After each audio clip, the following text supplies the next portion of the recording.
Bonjour à tous, aujourd'hui on se retrouve pour une nouvelle vidéo. On va tester l'ensemble des playbooks d'Ansible afin de voir que toutes les tâches fonctionnent bien. Donc pour commencer, avant d'exécuter les playbooks, nous allons installer tous les prérequis pour pouvoir utiliser Ansible. Donc au préalable, il faut installer Ansible. Donc pour cela, il faut taper sudo apt install Ansible. Donc il faut mettre le mot de passe du compte utilisateur. Donc pour moi, Ansible est déjà installé. Donc pour vous, il vous demandera d'installer l'ensemble.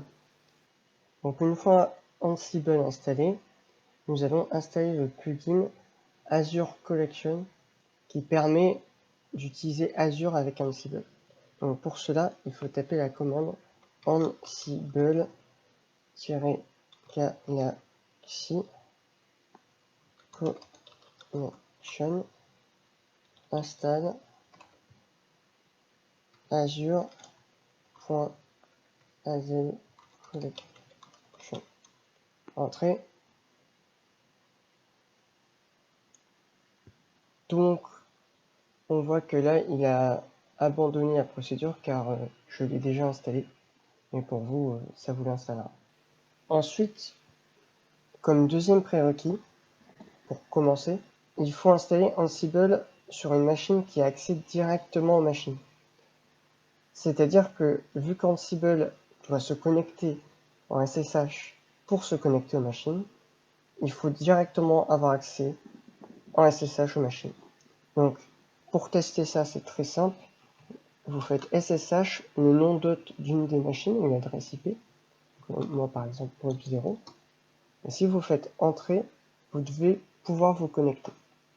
Si ce n'est pas le cas, vous avez deux solutions. Soit vous installez Ansible sur la Jumpbox. Dans ce cas-là, la Jumpbox aura accès directement aux machines côté Azure. Soit vous créez un fichier config dans votre répertoire SSH.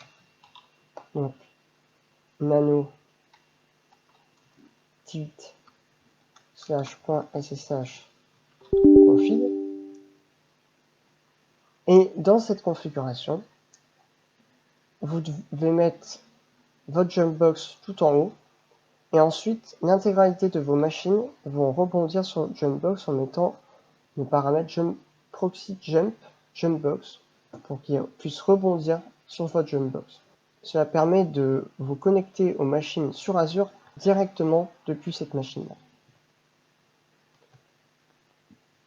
Une fois que vous avez fait tout ça, on peut taper la commande Ansible-inventory-graph. Cela va nous afficher un graphique de l'ensemble de nos machines côté Azure. Donc là, comme vous pouvez voir, mes machines sont regroupées par tag. Ça me permet de voir l'ensemble des machines côté Azure. Pour pouvoir exécuter nos playbooks, on va taper la commande Ansible-playbook.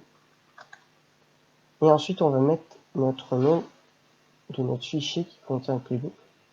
Donc nous, notre premier fichier, c'est install-docker.eval-command. Entrée. Donc on se retrouve à la fin de l'exécution du playbook. Donc on voit que tout s'est bien passé, il nous a bien installé Docker sur les machines virtuelles.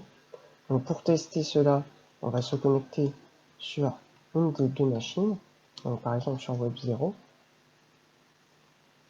On va se connecter en route.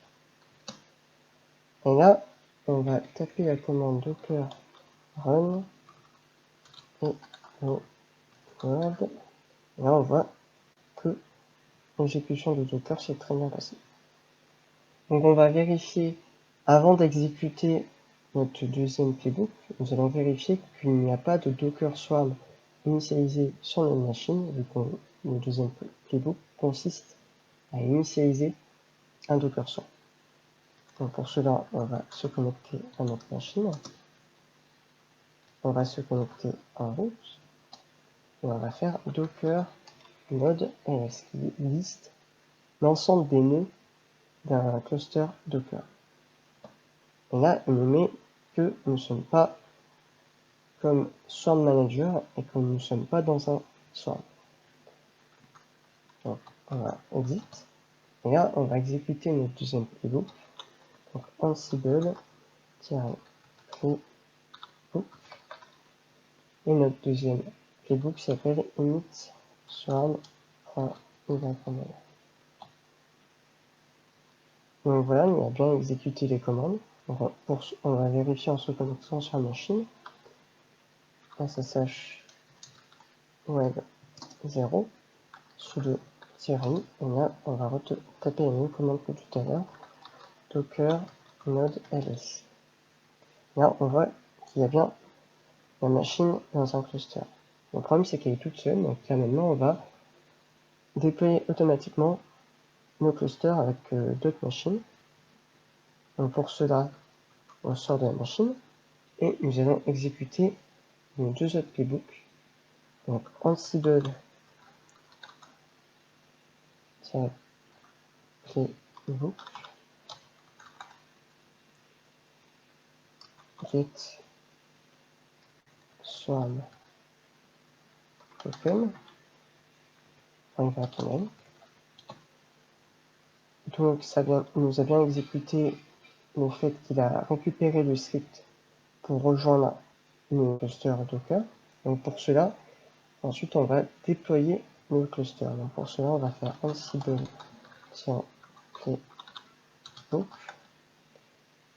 deploy swarm.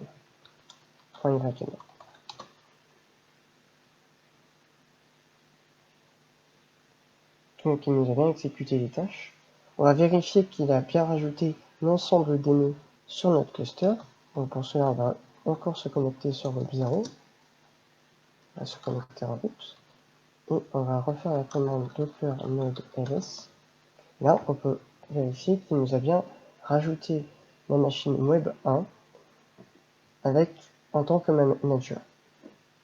Et évidemment, si vous avez plus de machines sur votre infrastructure Azure, il vous en rajoutera autant que vous les avez tagués au niveau du tag dans le playbook. C'est fini pour cette vidéo. La prochaine fois, nous verrons comment installer nos serveurs web via un cluster Docker.